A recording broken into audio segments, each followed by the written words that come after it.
TV.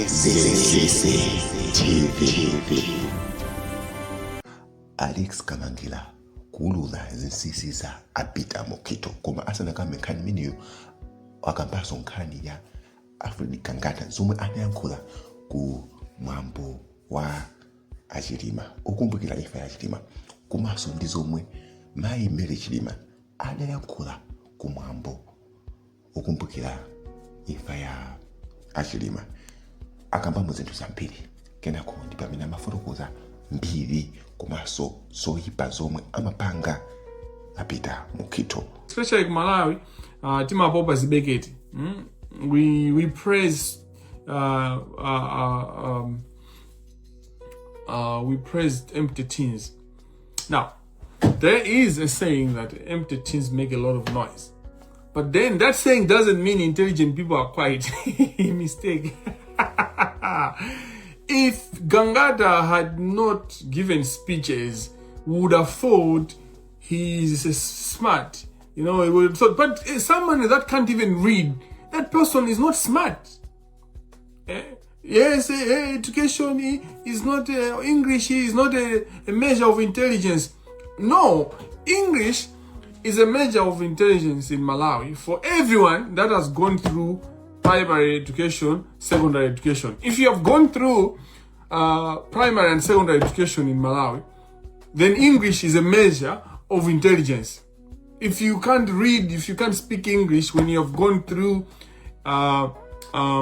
primary school education in Malawi and secondary school education, and you can't speak English, you can't even read, you're not intelligent. They will use English as a measure of that because English is a language for instruction. Instruction, like amatiphunzisa muchingerezi kuyambira standard 4 panopa so ana kuyambira ku Nazareth koma nthawi yathu kapena nthawi yaji na Gangata amaphunzi amati kodani zaka zingati Gangata 35 last year Gangata amati 2024 amati ndizaka 35 zokha basi Gangata Dogota akuta kwerenga dobe chizungu akwerenga speech kumaliro achilima. You know, if one thing that we can give Saulos Chilima is class, one thing we can give Klaus Chilima heads up on is class. He was a man of class. How do you then allow muntu wena ala kulephera kwerenga chizungu chomwe kuti apereke speech ku memory ya Chilima? Muntu he was a man of class. For other things, making a munene Chilima uzoipa zake. Kuma he was a man of class, guy. You know, how do you let Muntoni now they can't even pronounce words? It's very painful every time I listen to Gangata speak, and this is an embarrassment. And some of her English is not a measure of intelligence. Ndikunena kuti Kizungu ndichida chimetinga chigwise ntchito kuona ngati munthu ali wanzeru kapena ayi mu system ya maphunziro athu amene timaphunzisana mu chizungu ndi chimene timagwisa ntchito pophunzisana ku school kuja ndi munthu amene wapita ku school standard 1 to standard 8 form 1 to form 4 ngati akulephera kuyankhula chizungu amene ndi opanda nzeru, ndipo ngati akulephera ndi kuwerenga komwe ndi amene ndi chizude ameneyo ndi osaphunziri ndi osaphunzisika. Yeah, uchanko amatha kupanga kuwida on academic grounds. Munthu okanika kuphunzisidwa. Basi aina Gangaraja kumayankhula Chinglish. What is that?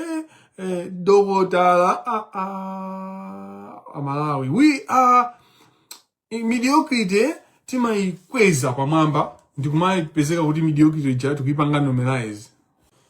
Yeah, indeed. Kamuzu used to say that you can have degrees and PhDs, but if you haven't traveled, you're ignorant. You're not educated.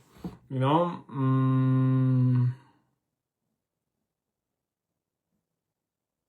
No, Gangata sangape we kuyankhula pagulu. If Gangata amafuna attention, you know, you should know the good kulaunch ya masters FC from that time.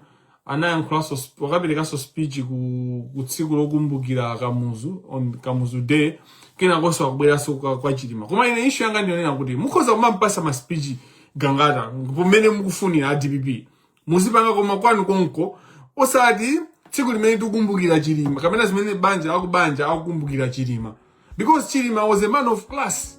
So you need to have people that can at least communicate.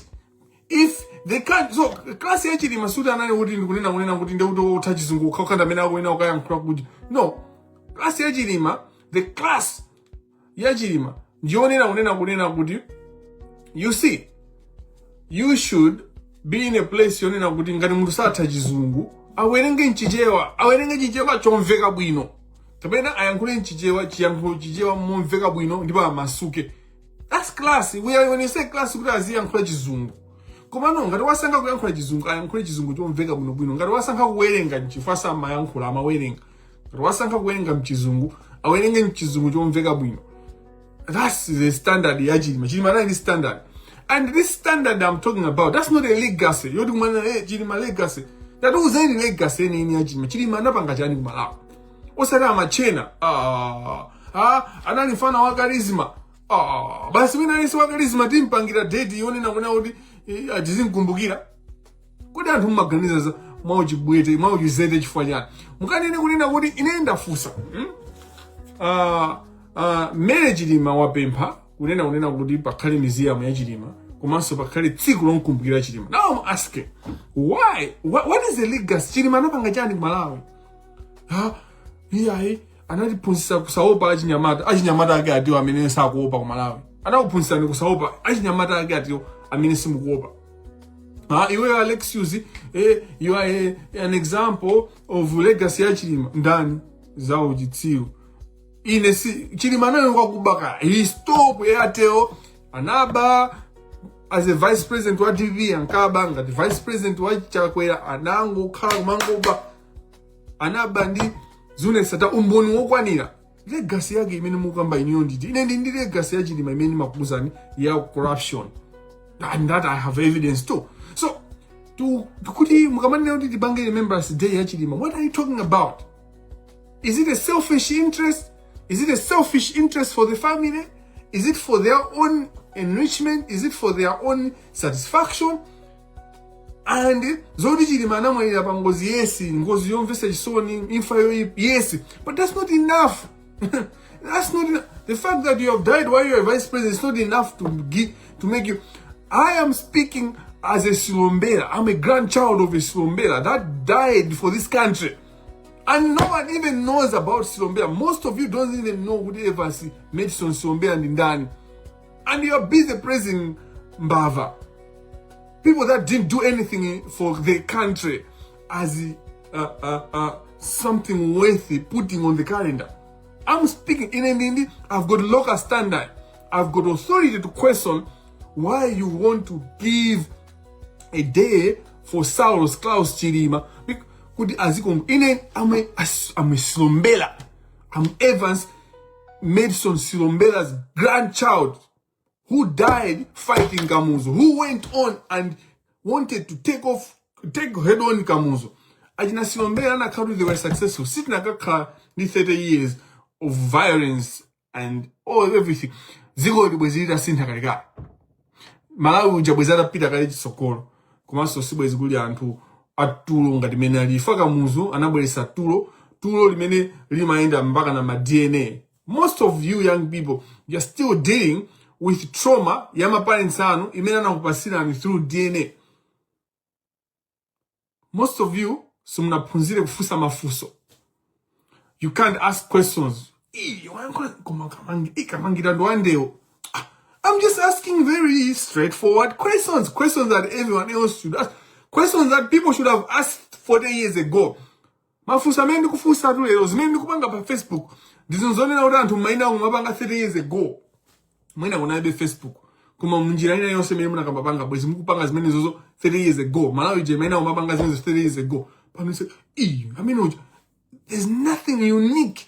But zigolose ndila manta kungozaza antu opembeza mafano. Any political leader tukwene ati zimpanga treat ngati oti gwirira ntchito as a servant. That's how our constitution is. Our constitution is a beautiful document, but without the right people to implement the constitution. constitution yathu, malamulo athu aakulu amene timayendesera dziko ndi malamulo amene ali okhuthala bwino, olongosola bwino ndi amafotokoza ndipo amatiteteza. Koma ifeyo chifukwa cha tulo, chifukwa cha uchitsiru, chifukwa chosafuna kukonda, chifukwa chosakonda dziko mangozikonda ife eni kumayang'ana za ife kuti ine ndipindulapo chani, andisankha kuti ndolichiro, tikulephera kuwapanga hold account my leaders.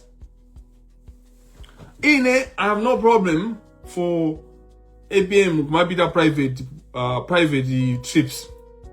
Kuma ngati kuyuza our taxpayers money, ngati kuyuza ndalama za Malawi, ngati kuyuza ndalama za boma, after trip ijayika akabwera yako. And there's a reason why I'm saying after. It's because private trip itoka kuti mina ndi private chifukwa cha medical condition. Now, medical condition, as a lawyer, as a constitutional lawyer, because I'm a constitutional lawyer,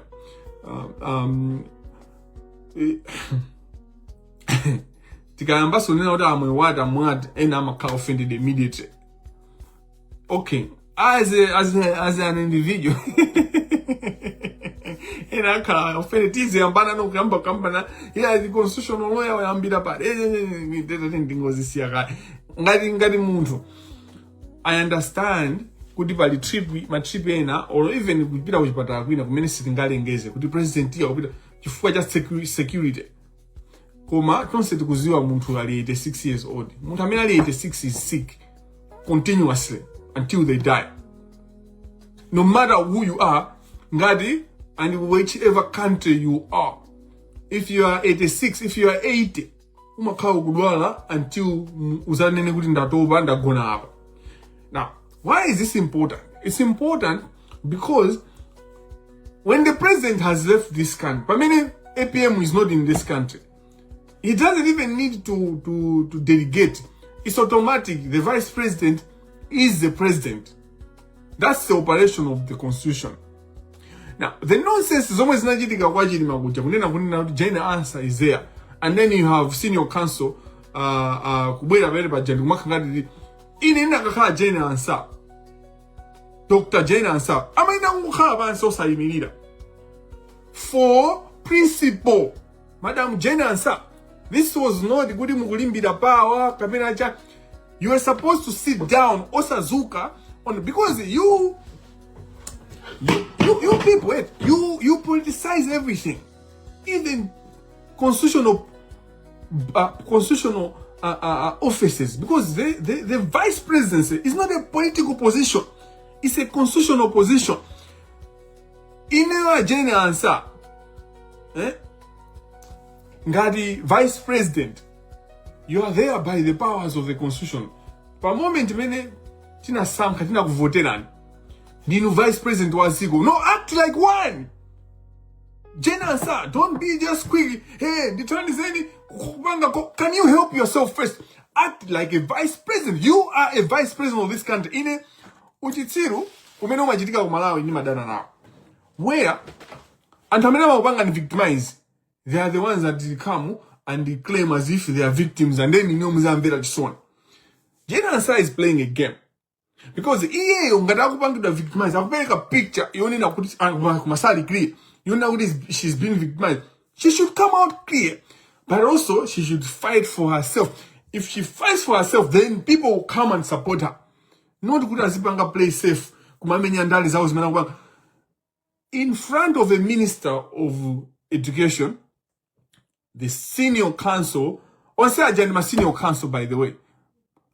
Jane Ansah is a senior counsel, a former justice of appeal judge. I think she was in the Supreme Court, and I think it was Supreme Court. Yes, I've got an email that Jane Ansah wrote in their dealings within the Supreme Court on a certain case.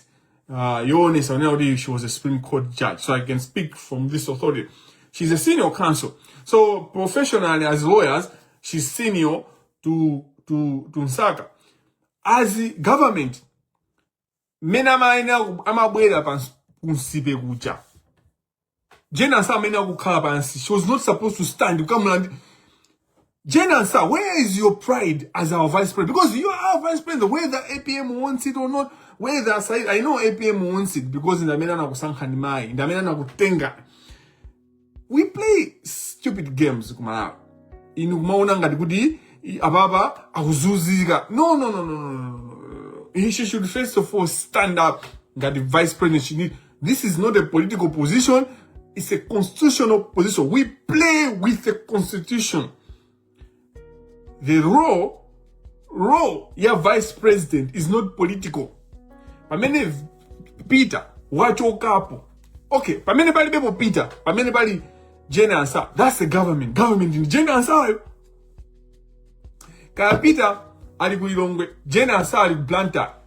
When Jane Ansa is in Blanta, Jane Ansa is the president. Pamene bali Jane Ansa. That's how the constitution operates. It's simple as that. So, okay, people do not want to interpret the law the way it's supposed to be because it wants to suit the narrative and the cartel and it removes the power that we have. For the second vice president, it's a different matter because second vice president is not voted. I'm about to appoint. Of course, the moment you appoint the second vice president,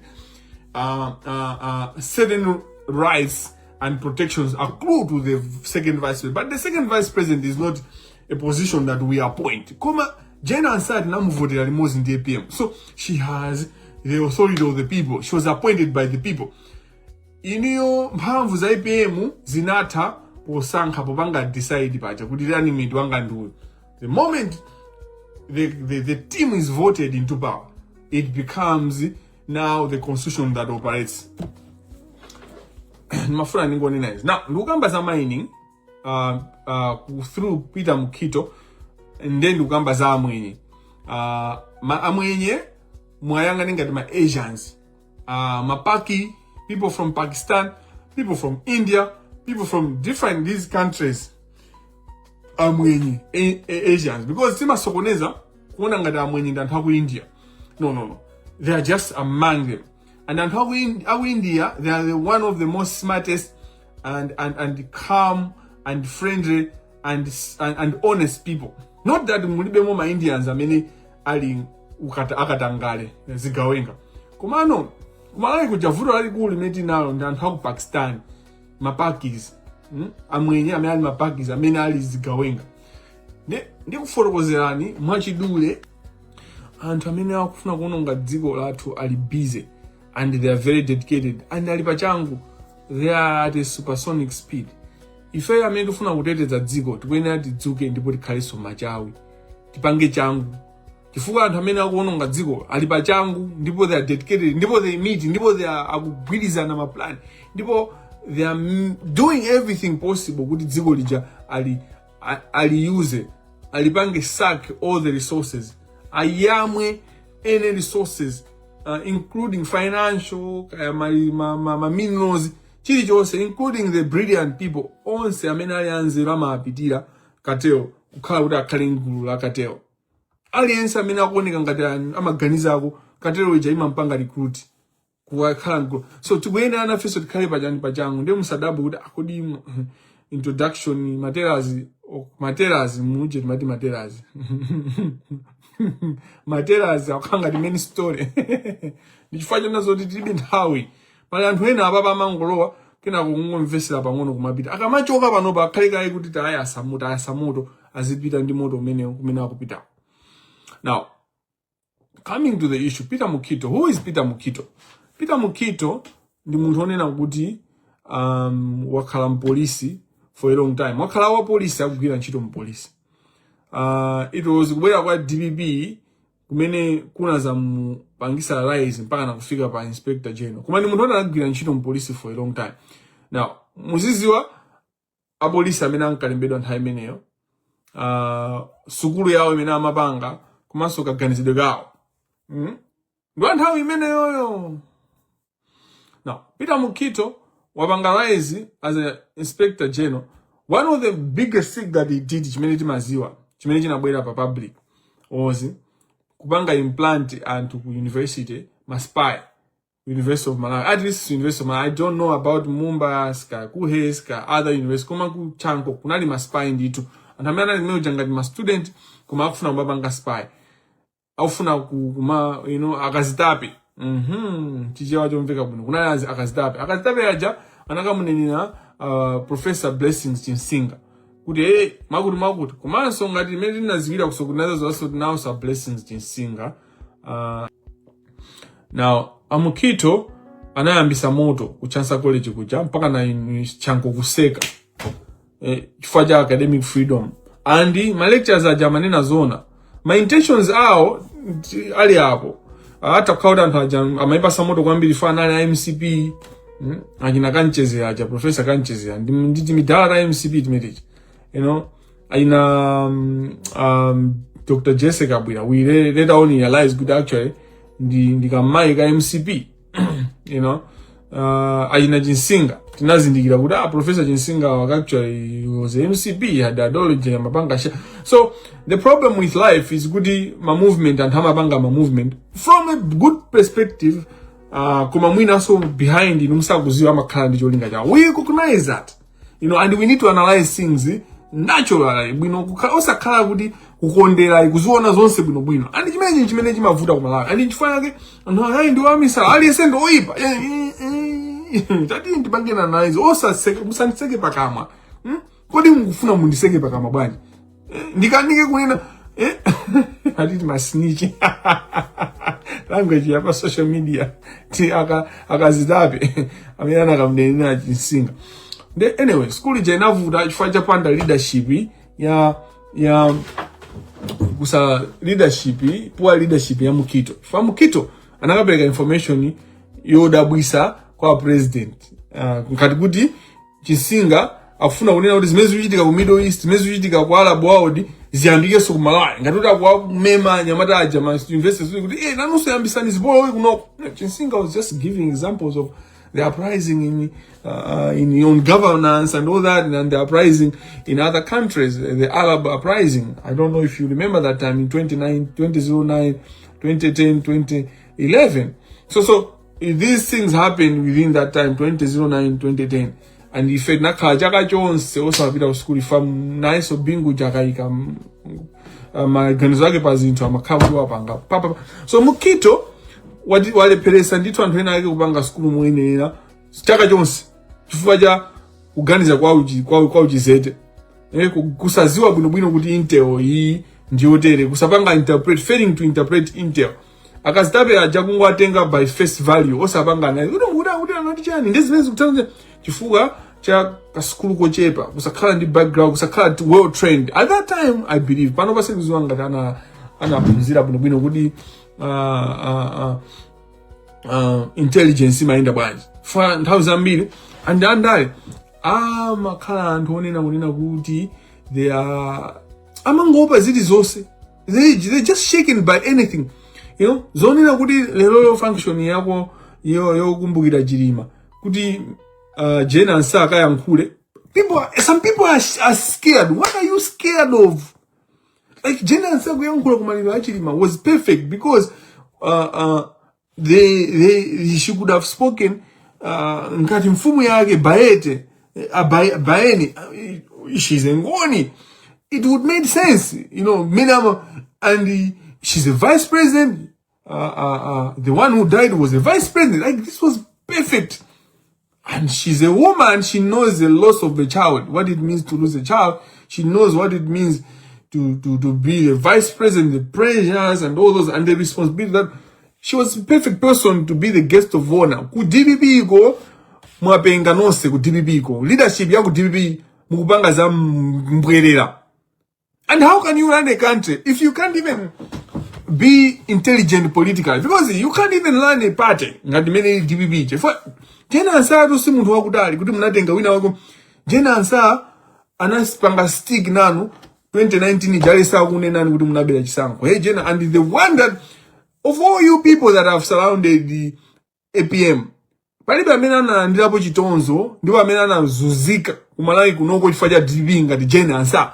So tayima ndikayi kodi mukuti Jena Nsaka what is going on? What kind of stupidity is this? Mu DBB iniyo amene mazimfa a DBB tatiye ndi ndineyo ineswa DBB kumano mu DBB mukunena kuti Jena Nsaka watani ali chopsezo chani, because Jena Nsaka is the one that carried the cross. Other than the APM amene Joseda Pampandoyo, ndi chimulirenji. Njuchi za June, ndiye June ujanduno, tiru masobano njuchi za June. Other than, I think njuchi za June anali araipula, samuwerenge, kama other than the APM, the person anasenza mtanda, wamavuta me DP na kwa now 2019, 2020, mpaka na kuzafika 2024. Even at a Sankilo 2025 and I knew the Jenna sa mukamvele ma interview. Look the Jenna sa uDP kulibe amena banga safa kuposa Jenna sa. Ndeno lelo mukama mpanga school. Who is doing this decision with DBB? Ababande DBB jadi ya kuti you see how unsafe the world is, how unjust. Ziko siliko nda chilungamo. Because ziko enda kali makonda chilungamo Jenna sa panali be amena kati nyo ku DBB ko. Jena sa uja wena ukani mpavu kutipi kuja because amene ujananya mulantanda tanda wonse mene manina majoka manyozo osa mabita kwa tanduuzeni munthu amene ananyozedo anaandira mavu achina Gertrude Mutalika. You are not thinking in your Gertrude Mutalika, you're not thinking. No saying ajina Zambiri, you are not thinking. You are selfish. I know kunena kuti if the president is not in great health, the first lady has got a lot of power. It's clear. And if nobody going to this constitutionally, what is this? Many as intuzi. To analyze constitutionally, what does this mean? Is the president capacitated? No. On a serious note, within the next 2 months, 3 months, 3 months. How do we Monday 3 months? We need to establish is the president capacitated? Is he capacitated or is he incapacitated? Because this is out of order. Because the APM that I know loves Jane Ansa ngati leader wake. Now, who is this person? I mean, akumpanga exclude Jane Ansa. Because look, the Antokao, I mean, akuzwa kuti Jane Ansa alibe corruption. I'm not Jane Ansa is a great leader. I think Jane Ansa is not a good politician. In fact, I've always told people that follow my thinking, it was wrong for Jane Ansa to join politics because by my positions age ukafika moyo. So you got joining some politics. So Jane Ansa becoming a judge and a Supreme Court judge, you can't then join politics. Zima pepusa udindo umena unaliwo. And they start questioning my decisions because you had a certain ideology. So judges, by the virtue of accepting local judge, you exclude yourself from certain freedoms, like the freedom of association, even Udabanga retire. Because as a judge, and this, the Chief Justice, though he doesn't have leadership skills, though he's part of the corruption, kuma always my judicial officers, good. What kind of judicial officer? Umazichosera maufuru ena. Sungamwe muwapena bali posenga dimene winalesanga mwene mwa. If you are a judicial officer, there's certain courtesy, there's certain ethical behavior that you do. One of it, sungapa ngelita as a judge, ndukalwa ndare. Chifukwa umakawa banga ma decisions obanga so affect zipani zija. So then all your decisions can be questioned. Now, Jane Ansa was more unique even because she did not only become a Supreme Court judge, she also became chairperson of Malawi Electoral Commission. Now, as if that was not enough, she was part of a contested election. So from these facts, Jane Ansa Samena could join our diary. Is in Naya and because we are past that stage. Zimenes Najidiga and Malawi and Amusang the vice president was because Jane Ansa and Asankidwa was in the APM Mudunga, the vice president, Jane Ansa, APM got the president. So now we have moved that, but we should, I'm just giving you an part that my view was that Jane Ansa was not supposed to join politics. Even in parliament, because she has attained a certain status in our society that if she does something, it then questions my decisions. Ujaji do suafaka bringa dizimene mukubanga zaji bwanazi. Ujaji is sacred. Many amakhalira pastor, many amakhalira wansembe, a priest, many amakhalira prophet. Osaridu prophet ano akunyenga anawa akugwiririra anawa because ma prophet amene mukuzwa ngogwirira anawa basi my religious people who are just looking at what is there. I'm talking about proper religious people, the clergy. You know what the clergy are? The clergy. You are in that. That's why we call you my lords, my lord, my lady. It's a symbolization of justice. Kale lero imapangidwa associate mpaka na panopa tikuena tizipanga associate ni mulungu. You should look at the Old Testament, how Israel transformed from kings to, leadership, political leadership. Yeah, kutoka kuma prophet, pali story, there's a whole story. Anage andandani amapanga amajaza kujaza ubezi mabere kupeleka kwa mugina antana yambe kufuna mafumu anaanza kuma mukufuna hizi kina mafumu ajanda mela oyeruza milandu. That's why there's a story of a woman with 2 babies where the other woman says mwana wanga amene wafa ndwa uyu amene ali moyo ndwa ndani ndwa ine. And then the king said tingo gawa pakati mwana tingo mupa uja amene mwana wake anafali imene nde chilungamo kena kwanaza awa ndagangata amayi awa ndagangata mwana belongs to Jane Ansa nde king anatenga mwana uja kumpasa Jane Ansa. My point is that we need kumalai tizikhala anthu oganiza ndi kumayang'ana zinthu. Ndilipo mpajatu pa mukito amene muli nditi tima brain topyapya toti sumapanga follow zinthu tili pa mukito akuyenda walepheresa anthu kumanokena kononda fika kuzapereka example ya Jane Ansa. Ndipo ndikufunsa kunena kuti kodi amene akuyambisa kuwakuwa kapena kumusokoneza kumusekereza Jane Ansa even in the first term of office.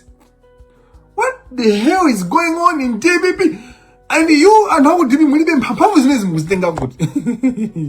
Ndo mene minga unena kuti incapacitation ya APM ikuonesedwa ndi kachitidwe ka anthu aku DPP. Zimene mukupanga palena aka amene akuyendesa dzikoli. Ani zikuchita kuoneka ndi zimene mukupanga zozerezeka za umbwambwana because dzikoli jamnakatha kumayendesa if osaziwa. If sinakaziwa nangoti maganizo. You were supposed to be running this country mena maganzira APM sinakaziwa. Kuma mukupanga yendesa dzikoli momenti mazoti decision iyo wabanga ndi geto di mutalika, decision iyo wabanga tadigira, decision iyo wabanga ndwa zikuchita kuonekeratu. So the incapacitation of APM becomes relevant because of the way you are running. You're not running it in the way APM would run the government, would run his things. If APM tukumuziwa ka simungati unamize because APM swani kadu APM ndo watonse. That's what you forget. And APM has spoken to everyone, the important people and also the people that have reached out to APM. He speaks to all of us. Hani njoni na unena kuti Jane Ansa usipe kuja sama ina kudani kuyimirira kumakapereka moni kwa kumaka mlandira msaka zimene zenza uchitsiru mai Jane Ansa mukulimbikisa uchitsiru because ngati vice president you are constitutionally powerful. Your power does not come from political leaders. It does not come from APM at all. It comes from the constitution. So you are supposed to sit down because you are the most important. But you need to accept it. You need to declare it. You need to act like a president. You are the president when APM is not in this country.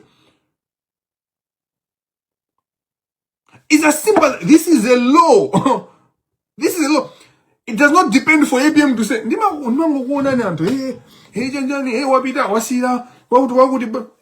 this is an operation. The president never acts in a vacuum. A president acts with the law. And the senior council in this country, you are part of the problem. You are stupid. This country, the law is clear. We have the constitution, which is the supreme law of the land. Why don't you guide the people? Why don't you tell the president, no, the president, you can't do that. Why don't you tell Anhajiban? You are running this country as a political party. Ziko mali banga running at Japan. Ziko mali si Japan. Ngarafuna zibanga zaji sawa, zibanga ku Japan kwa huko. But when it comes to vice president, hands off the office of the vice president. We don't need good AI. Tipange amendment. The law that we have is enough. Ya tipangile tu. Ama kunamiza njonjo makateo. When people don't want things to change, they lie to you, yeah, you vote on the law. The law is okay.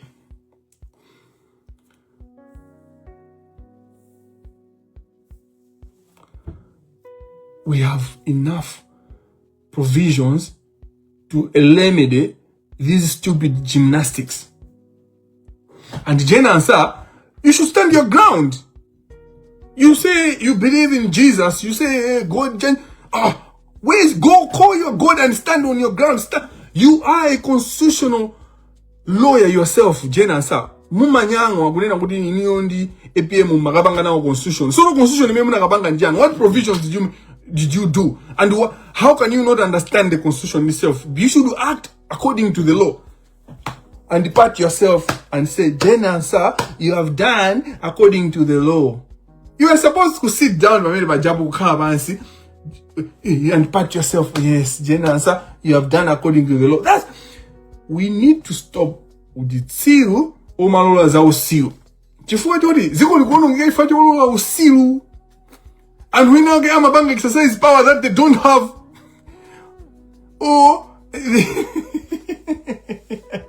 And the senior council, you look at the muone body language ya Msaka. Msaka nyu amachira kuoneka kuti akuona kuti zimene zikuchitika pepa chenzawo chitsiru. Amachira kuziwa kuti the law doesn't allow what he's doing, and that's why he was embarrassed. That was embarrassing. Jena sir, rise up to the occasion. The law is clear. DBB ko palibe muntu amene anaona zilango ngati Jena sir inendu kupanga challenge. Muntu onese muntu ku DBB. So Jena sir mumupanya bwanji miyala lero lwa DBB. Chifukwa chake Jena sir swakatangali. Nkani yake ndi imene yodu. Ine Jena sir chimene anthu ajaku panga sel because it's swakatangali. It's as simple as that. Because Jena sir swakatangali, so they are afraid of Jena sir. And we are watching that to happen. Asi, mitu mangole merachi, mitu chachukuru, empty heads. Mitu ungo sasa utuchi, ukauka utuchi nchenga, ukauka mutu ungo sasa zimazi, no substance. Mukomazi nina good a professor of law, a doctor of law. What are you talking about? What are you saying? Which law in Malawi? What are you talking about? Which law? The judge of what? Mukito wasokoneza kumene kuja bingu anamus ka mbali yake kena kwanaza mwalira 2012 ija bingu lwase mukito zinamuvuda anapanga kumana just 2 days, I mean 2 years. Pajama nina kuti 2 years pamaso wa mulungu ndi 2 seconds on the 2 days ndi mwina ni maganiza zine. So epe mata mwalira amukito ajana anapeza kuti akukutika for 2 years, but it was just 2 years. Kina kwa epe manawina amukito ajana unota asitingabo iziso ku Inspector General Police tangana akachipeza kuti kodino makati sungabwe namba no basi kuma kweza muchipani muja kumatanda ndero ndi wamene zina zapezoti mina amaza gwidwa kubera chisankho kapena kuti kunenda kuti chisankho chasokonezedwa. Whatever it happened in the election case, which I have made many statements about on how corruption was at the center of that case, and wamene no tumazazo kuti amukito do abadu ndalama atu ndi wamene amatsegula mulando achina Steve Kayuni ndana ana mukito anabanda ndalama zambiri boma kwabera Malawi. Anani magali moto amene sanga fotokoze kuti magambo anagwa kuti magali moto chonchi ndawi yumene DBB mboma aina mukito ajama veza kuti ma business yao akugula matragi akutandandani zimagali moto zoti minister can't afford those cars. Kodi mazoti minister mandanda mazingati. And do you know what is entitled allowance wise? Amabanga ma business agati akubanga ma business ndiwo ife umaona ngati city mazi wa business. We don't have a business brain. You don't think kuti kumalayi kuja kula antholi mbigira wagwira ntchito mboma mpolice for 35 years ndo yamba kugwira ntchito mboma mu 35 years kuli ma director ma position and whole senior people that have worked for 40-50 years. They can't afford to buy a car today ya 800 million. Muntu basi ngozo akagwiga muri 800 million akuita ni sama truck mpweje ndikuti mpweje tu mpweje ma truck. Kuti my eyes are done. My prioritization, you focus on trivia. Basi mundi muziva zimene mugamba zamaso kanso maso ano. Tanena jemu funa, say what you want. Learn to express yourself. Don't be stand by your truth. What do you want to talk about my eyes? Stand by your truth. Stand by you. Kito ndichigawenga chimene chikuyankha milandu yobera ndalama amalawi. Andi ndi nkhani imene yakhala isakuyenda amene kupitirira koma umboni ulikwiye kunena kuti munthu uja amakanika kufotokoza. Now pamene wakhala leader of the now ndikufuna ndiyambe nokukutambasulirani ndikuyambe kuuzani zinsisi zamene Katangale amayendera. Okay. Woo! Nkhani zindi zambiri, so I need to look at my notes. Atumuzi about lero zatani Kamangila kuona ma notes. I need to zochitika zambiri. Kunali ukwati pachitika maukwati awiri. Pali ukwati wina umene unkachitika kumaina uchitika ku Catholic. Kuma u Catholic kuja anapezeka kuti anakana kupangisa ukwati umene uja. Kenako anapeza munthu uyu timati pastor wa black market.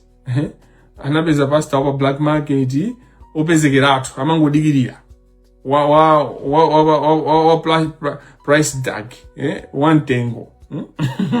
Ndiyo ngatuli ndi basi abusa amapezeka anachita kupita nawo ndi abusa so uchitsiru wawo akavala white. How do you go to a wedding, somebody's wedding, kuti ukadalisa iwewe ukwati mbusa ukuvala anthu timaombera mmanja simukunama ujeni amangulama aunena zona kuti timaombera mmanja mbava. You see, the idea that you have ajina Peter Mukito akazi hao auti akwatumiza ku Central Medical Stores Trust. Now Central Medical Stores ndi a trust imene imayenera kuyendesa za mankhwala anzipatala monse. Ili ngati imene ili ajama bandalama zera mu amalidis pension fund, trust fund, pension trust fund. Koma wawa amalongosola za ndalama zogula mankhwala nzipatala za dziko lonse la Malawi. Andi kumene kuku kwachitika Katangale wambiri. Andi panali nthawi imene Chilimaso anali involved ndi kuba ndalama za ku Central Medical Stores. If there was a time that I stepped on Chilima nampanga call out actually.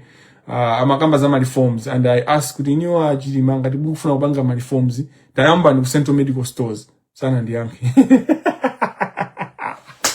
Tayamba ni sen. Mese yo generally he was responsible for reforms in different departments of government, the whole government, you know. Ndina muza ineyo ali vice president wa BM, ali so vice president wa Jakwera. Kuti ino Chilima tayamba ni kupanga fix Central Medical Stores. Oh, good.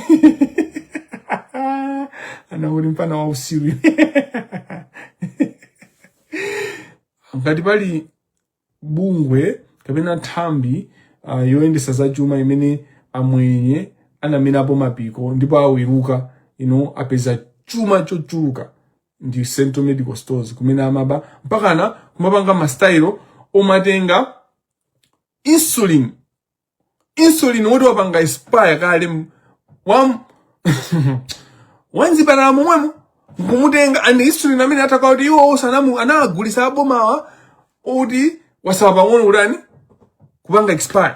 So the syndicate is just so nasty. Ndi anthu onena kuti they are very nasty. Now lero ndifuna ndikutchulire ni munthu amene sindakutchulire ndipo ena mwina simunaone. Then makamba zawo kwati makamba za munthu uyu amene anapezeka kuti wapanga ukwati kuyuza mbusa wa black market. Mbusa wa black market amene munthu amene ndamwe wala dzina lake kufa nkhani yale yosiyayeyo kumana ndifuna kukamba za maukwati awano ndi ndifuna ndikuleni chisisi mwina pano bayamba kubisa kuti muziwe mbava. Look at weddings, look at funerals, look at birthday parties of children. That's how you discover mbava. Skill imene inaiphunzira kuti sin class tu American Gangster. So American Gangster is a movie where Denzel Washington, the best actor, for me, the best actor, plays the role of a drug lord who was a driver of drug lord. Drug lord, the movie begins with this drug lord dying. Munthu amene amapanga zomagulisa madragi ku America, you know, anapeza kuti wamwalira ndi heart attack. Now, atamwalira panga attack, Denzel took it upon himself to then demand kuti anthu onse amene amamupanga owe bwana wake uja abweze. Anthu amene anali magangster, mabig, amene amazimva mabig, amene apanga deal ndi munthu uyu, anayamba kupanga demand kuti no, titenge market ija. Koma Denzel anali ndi nzeru zake. Denzel uja silifuna kuyikamba movie yonse. Mungoyang'ana American Gangster. Find American, you should watch. It taught me how to figure out who is a criminal in the house. Because money is loud. Money is loud, but the little money is quiet. Koma kumalawi anthu ambiri ndiopanda nzeru.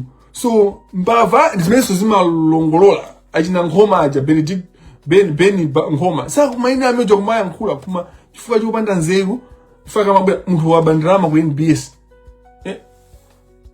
Kupanda kunena kuti Reserve Bank of Malawi is actually the hub of corruption in Malawi.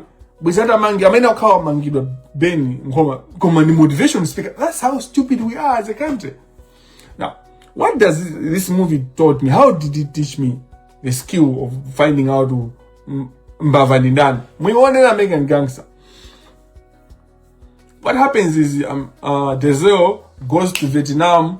Mwemuja kumani mbalo wake anamba kumakatenga eka drug cocaine from Vietnam. Mabwesa mu America kugwisa ntchito ndege za asilikali.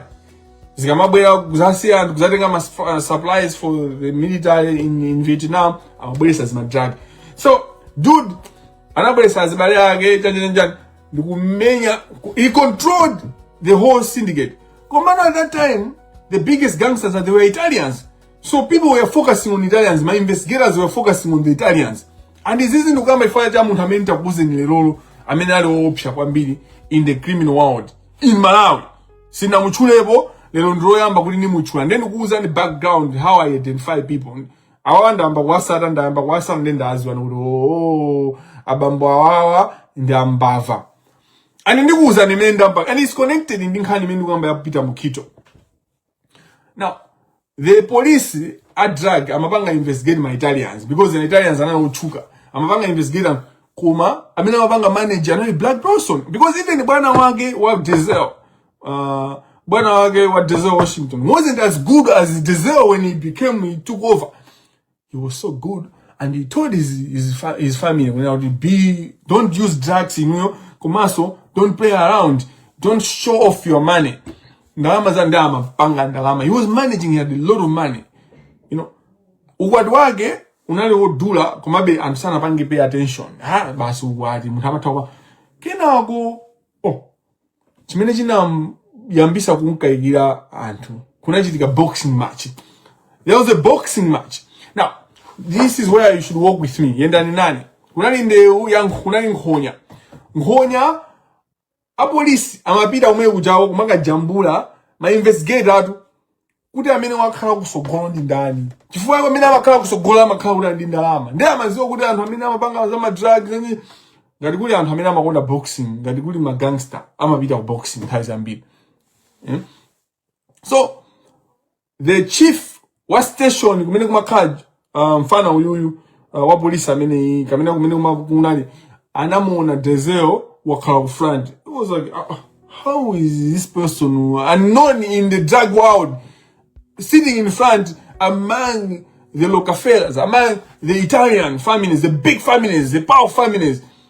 That's when he started the church. And then in kazi wake wa desert, anamugulia chikoti chodula kwa me, very expensive. And then when he saw that, anampanga mark chituzi chake ija anamwika namba kumfufuza. From that, just from sitting in front.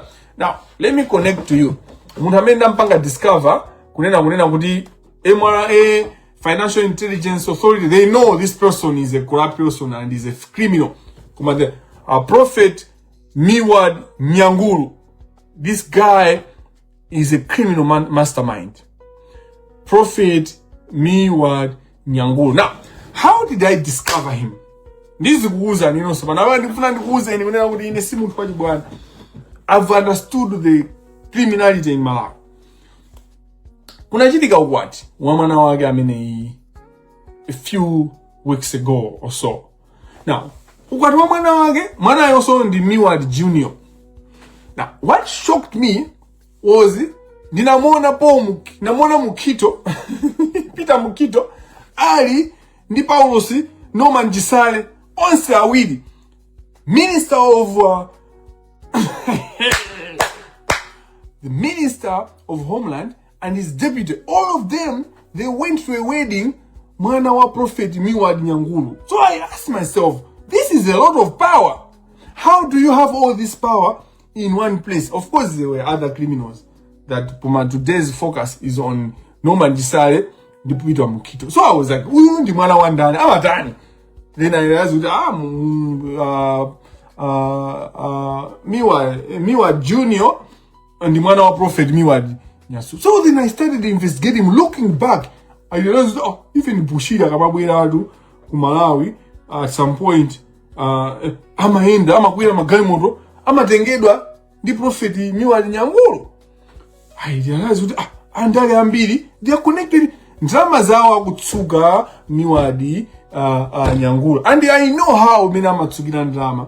He runs a state. Amasikana na hagula nyumba, amasikana kanga kusintha na title, zongo peka, ndrama zikina mama zitumiza kuziturusa Malawi. Prophet Miwad Nyanguru is a criminal, a dirty criminal. And Paul Peter Mukito ndi Norman Gisale amene andipangisa kuti ndi muziwe munthu uyu. Chifukwa movement and I just analyzed and I realized, so American Gangster enlightened me. So when you're watching these movies, don't just watch. There's a lot of revelation in movies. They teach you skills that you might not learn in a classroom. You know? Uwadumeneo, zituzi zimene zindizika. You know, analemba information good in attention. Situation Malawi inalemba the Minister of Homeland Security Peter Mukito and this deputy Norman Gisale attended the wedding reception of Miwad Junior and Wema at the Bingo International Conference Center in Lilongwe. In here, I was like, Minister, the deputy work, Malawi Mont, who are these kids? Ndindani. And then I realized, there's Prophet Miwad Nyanguru, and he's a criminal mastermind. So, Munhamene Ndampanga follow, he connects and implicates so many other criminals. Komano, ndinanena zapo Peter Mukito, ndugamba za criminals ena, including Amwenye. Maga focusing on Amwenye. Now, let me go kwa Amwenye wa. Kodi ndiambile bati. Woo! The criminality in Malawi, you know, it's now chambira nchonera tumuzo kuti Peter Mukito ali ndi company imene machira kuti Peter as flat. Amati fueling progress and delivering trust. Now, number of ganiza kuti fueling progress and delivering trust. Kodi munthu amene company imene si kupangaso zokhuza za fuel isn't Mukito benefiting from mtengo. So mukuzowa kuti fuel uja tengo dula amene mukulipira uja. Mukulipira fuel dula chifukwa someone is benefiting Someone is getting that money to himself and to themselves. Inu mukuvutika kukulipira zindalama fuel amene just we now figure even 3,500. Koma azibambo ndevu peya kukanika kupanga stand up against this. This is criminality. Kuma kugulisa ni fuel pa 6,000. Ajina mukito aja they are benefiting. There are people that are benefiting from that chaos, from that overcharge.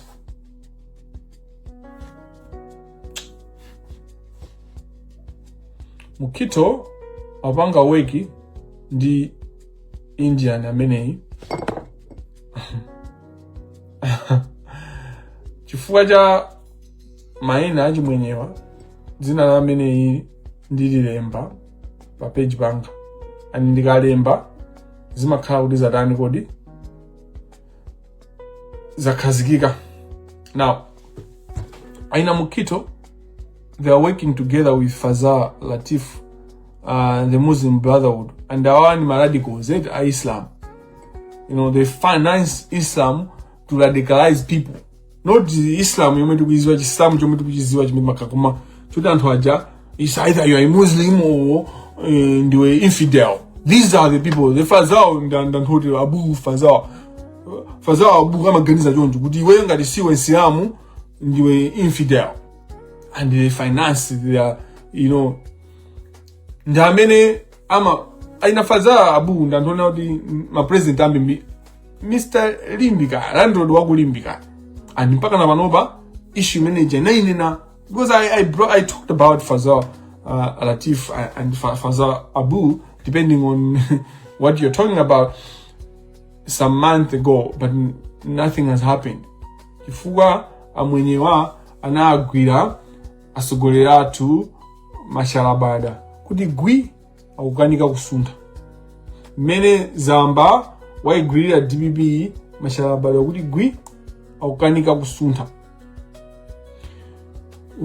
Komano power ya ma Indians, power ya ma Pakis, power ya ma amwenye amene aku Pakistan zigawenga zimene zizi timachita kuwapasa to kama bwera kudoko alibe ndi sabato yomwe ali ndizikanga amwenye amene wao amabwera kumalawi kuja ali ndizikanga kenako timapasa ma business kenako they become untouchable then timapita maka agwadira. We are that stupid. We give the money to these Indians through government contracts, and then after some time they become untouchable that we then go to them and beg for them. It's a vicious circle. They come here empty-handed. They don't even have anything in their homes. They don't even have a house when they come in this country.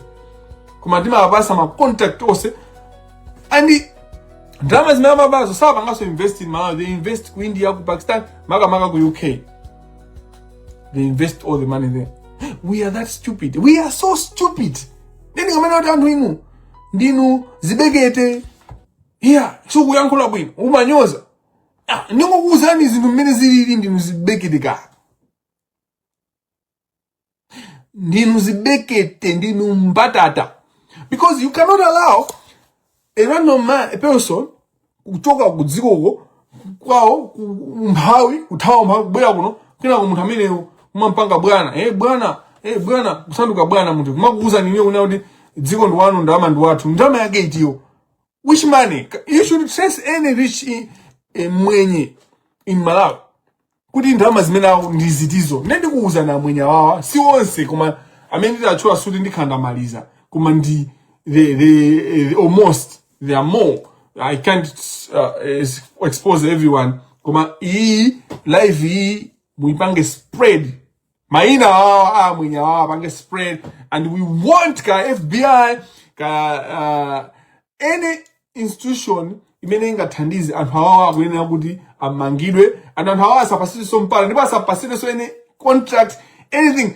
Even ajina Frank Mbeta, they are working with Gun family kuti apase ma ndalama ama guys at Victoria Hotel mbava. These are criminals, zigawenga Gun family. So let me first of all talk about the Abdul Karim. Abdul Karim waba Clock Tower shopping mall opposite Maiwatu hospital. Those people are criminals. Ma building ameja mwera waanda wakhala kuti bera drama bomba for years. And now, mamtenga di bwana. Amalawi, ndinu anthu atulu. Those buildings are ours. Abodu Karimu Ndimbava, Gani family, Victoria Hotel. These people, they have also bought, they bought rather the Stanfield Motors building in Blantyre. And Ndantukuba. Maziwa Kuba. The Gani family, and then Nimbet and the Jones. Even Ajina Abu, Ajina Karim, the Karims, Nimbet and the Jones. Almost all these Indians need Frank Mbeta. And why? It's because Frank is Muslim. These are extremists. Muntu nani samene sali Islam kwa iwo amamtenga ngati ndi galu. Kuma Islam cheni si punzisa zimenezo. Islam cheni chimapunzisa ntendere peace. That's why I'm assalamu alaikum assalam. Ntendere Islam, the word Islam, what does it mean? Ndeno tikachoka pa Gani family imene yawo nunga mukamapita kuteko ku Victoria Gardens mukabana mukupanga invest in the criminality yonse jamukayangana KIPS is a money laundering institution. KIPS for years has been laundering money. KIPS ija imagwisita nchilo upanga you know what? KIPS number wisaraga ndiri kuchanko ntawi yathu imene nali kuchanko ifeyo at our time. KIPS was one of the best restaurants.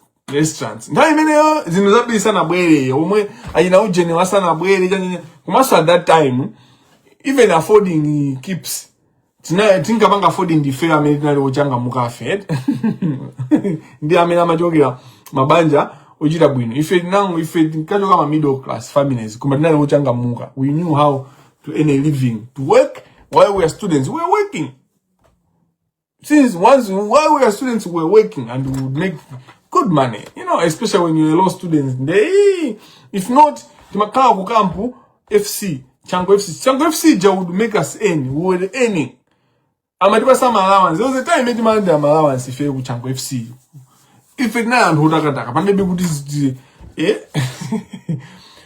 KIPS kuli chicken inali chips masala chicken yakuzomba ija ndikumene kunali masala chicken yeniyeni alisamene ali kuchanko nthawi yaifeyo. KIPS imapanga the best masala chips and masala chicken. And ndinadabwa kuti KIPS imangopita chonchi sisi kama stand. You remember how inayo ku Blantyre KIPS inagwa, I think inagwera so anthu. I don't remember ngati anthu anamwalira koma inagwera anthu inagumuka nditu ma building okuthanga dawo tenjenjenjen koma mapito kwake anapeza anamanga no building yoonekawo pang'ono, not to the standard, you know, koma yoonekawo kumaso kwa anthu town in Blantyre muja after ukadusa KFC pamusi NBS then ukangopitirira apa ananjira manga amina jao ni mamani londa. So the point is, even pa ShopRite, they have got a very good place where they make a lot of money. They sell chicken juma kaje chukulu. The chips is Zambiri Jones. They focus on quantity. They are Malawi. They focus on quantity and not quality. They are Malawi. Afuna kude. For KFC, their business is selling chicken, not chips. Ndi ukapita mwe ujawa chicken umaja ndipo imakayo goma kumanu ngati uli ofuna nsima ofuna kana unda madzi imaona ndi kuma KIPS ndeyo dulaso kuma kungokhala chicken ka chips kacho amwene. KFC is in the business of selling a chicken. Chips yo is just an addition ndika flavor jabe.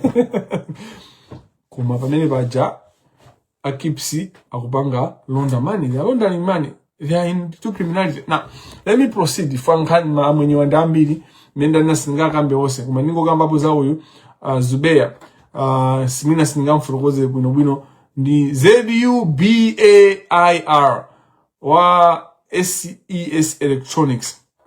Mkula amene hii was involved in the Victoria Forex Bureau. A Victoria Forex Bureau anagwidwa adu bajanima ndi kuzembesa ndalama. And wose watu milandu ya usudiso ili kudai. It is the duty of intellectuals in telling the truth and exposing lies. Kudos, Alexius Kamangila. Thank you so much.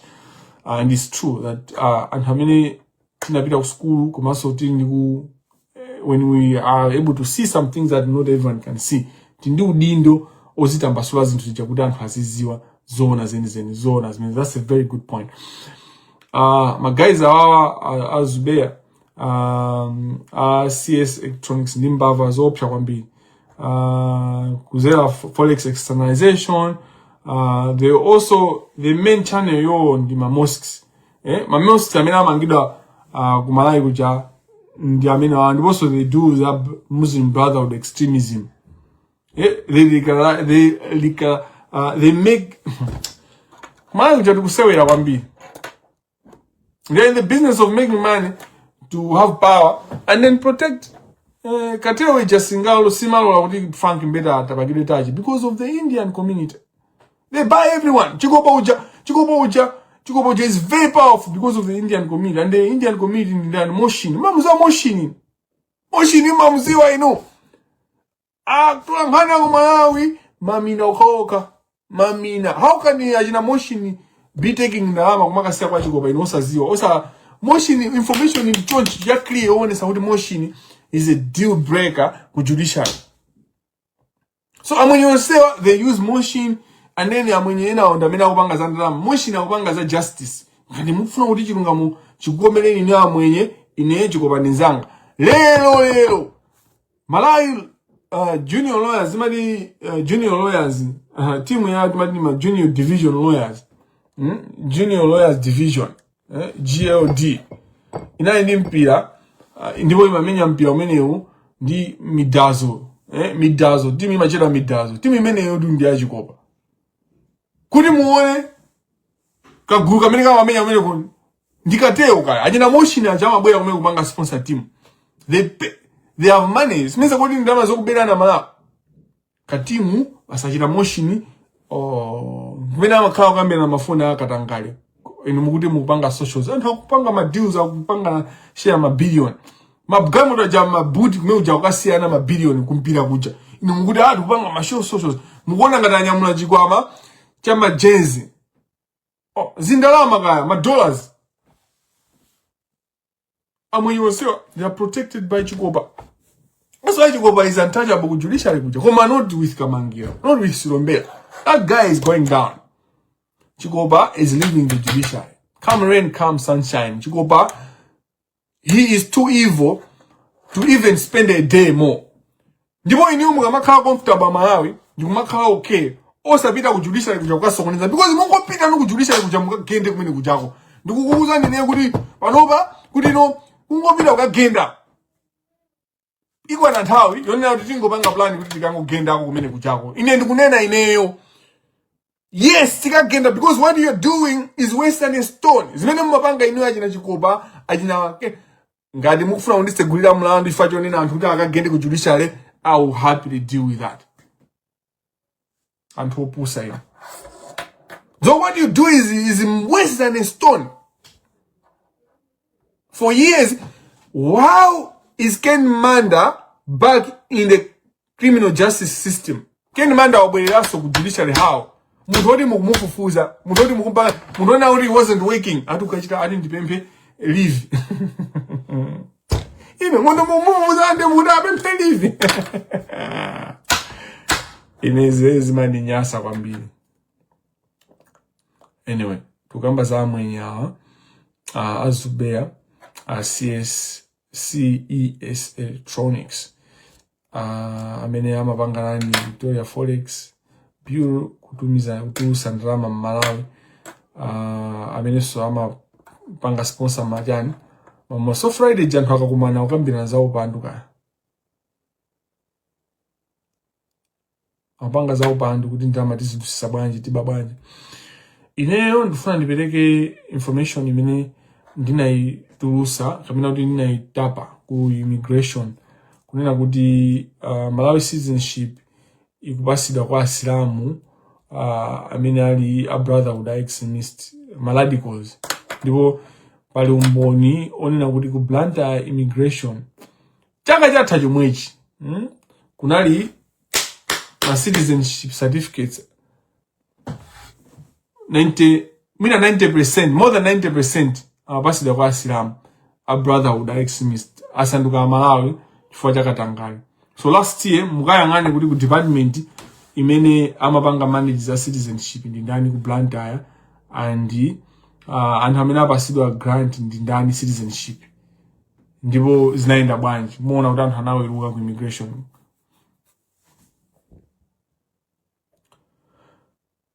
Faza Abu, mfana wa Pacific, is a devil himself.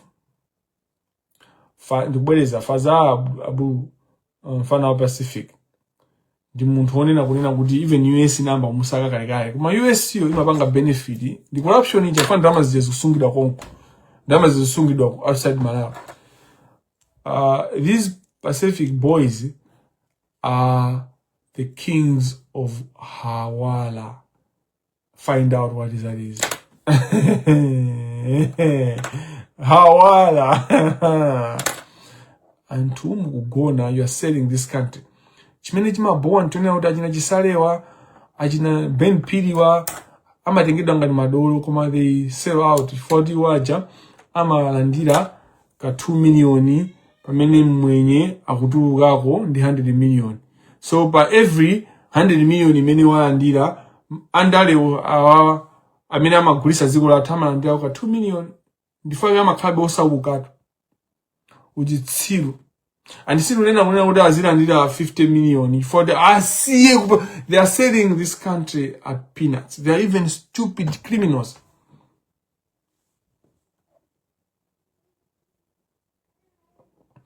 The externalization of money in Malawi by the Muslim community, yomwe ikubanda ama ku Malawi, imayuzidwa through Hawala money transfer.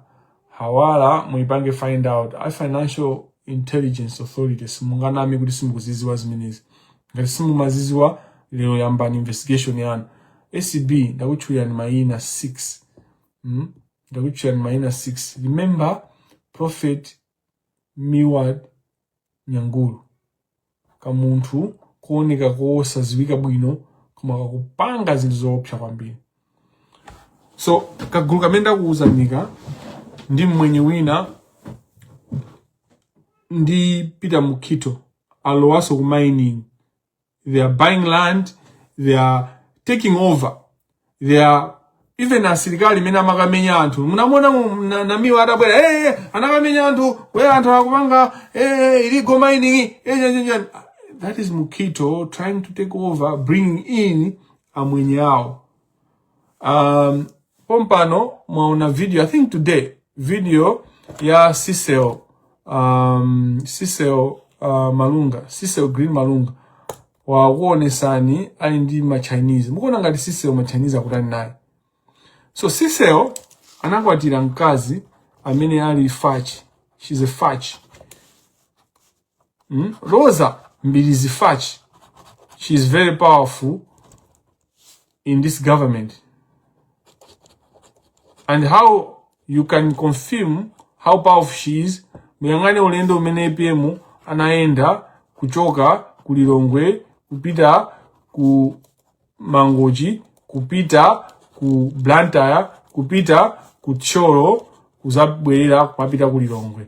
Pali bosi pamama ima APM, pamakhala APM, Gertrude Mutalika, then Rose Zambiri, and then the rest. So that's when you know power. Power is clear. Power imaoneka. You can point to power. Power, see map hidden. Imaoneka. You see power. Power is visible. APM, Gertrude Mbirizi. So panova ngati mukumona Siseo Greeny Malunga kwekere nima Chinese. Kani yake the mining. And mupite ku Ghana mukaone mena naonongera ma Chinese. So kwekere amene ujayo basi ngona mfana ndo haso Malawi kupepera haso yake iti. What and dolo so udolo wake amatani. What does he do? Amatani kubadula kunyamula zisulo ku gym ndikuma opsheza anthu ndi thupi lomwe lili nsima. Sana kumane bondi bagera tu Siseo. Sister green sana kumane bondi bagera. Ile ndamu zara ile zaji bwana zopusa zwaye. Uzitenge amama opanda nzero osaziwa zinemezi maendela. Ine sister sangando pies. Ndi mwana kwambiri. And if I was evil, anyway, let me not talk about if I was evil, because you shouldn't even think about yourself if you're evil, because you're not evil. And I'm happy that I'm not evil. Kumana ajibwana asamase wele ndini. Aina sisi ondana ajibwana kwambiri.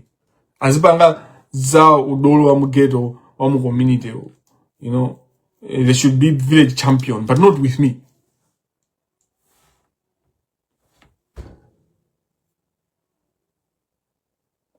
So do you see how connected criminals are? Sisel, Green Malunga, connection yankazi wake wa Sisel to those Zambirizi, to then get to the Mutalika, and then the mining. So I'm following these people. I've been following them for a while. I know what's going on. I know the moves that they're doing. Kudwala, kapena kuti weakness ya IPM, kusowa kwa strength ya IPM, kukupeleka chilimbikitso, kukupeleka mwai, ndi mwai, kwa anthu ena kuti azibera dziko. And that's how sad this is. Kuti anthu akugwisa ntchito health condition ya IPM kuti azipangalani dziko kumatibera. Mogwizana ndi amwenye ndi zigawenga zonse, amwenye amene atchula aja ndi ena. Munsowa Karimu alimenemu. Sindikuziwa kunena kuti ndikuuzeni za uji kuipa kwa Peter Mukito ndi amwenye enawa ndi a prophet our prophet Milad maina nditu kudabwisa. Dzina lodabwisa kwambiri. Dzina lochita kuoneka wakati kuti la uchigawenga nditu Prophet Miwad Nyangulu. Munthu amene mamuzi wa lero chifukwa cha ukwati umene unaulula.